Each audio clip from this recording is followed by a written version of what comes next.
కొన్ని మీడియా, ముఖ్యంగా సోషల్ మీడియాలో కొన్ని అసత్యమైనటువంటి వార్తలు వస్తున్నాయి.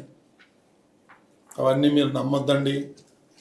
ఏదన్నా ఉంటే డైరెక్ట్గా మా ముగ్గురులో ఎవరినైనా అడిగి మీరు క్లారిఫై చేసుకొని చెప్తే బాగుంటుందని. నేను నిన్న ఈవేళ చూస్తున్నాను, నా పేరు మీద కొన్ని స్టేట్మెంట్లు వస్తున్నాయి. అసలు నాకు తెలియదు. నేను సోషల్ మీడియాలో చూస్తే కానీ, ఎవరో పంపిస్తే కానీ తెలుస్తాం. ఇలాంటివన్నీ చాలా దురదృష్టకరం. మీరు ఎక్కడ ఏం వార్తలు రాయండి, మాకు సంబంధం లేదు. కానీ ఇది తిరుమల విషయంలో వచ్చేటప్పటికీ ఇది హిందువుల మనోభావాలకి సంబంధించిన విషయం ఇది. కాబట్టి మీరు ఇవన్నీ రాసేటప్పుడు 1-2 సార్లు ఆలోచించి ఎంక్వైరీ చేసి కన్ఫర్మ్ చేసుకొని రాయమని చెప్పి విజ్ఞప్తి చేస్తున్నా.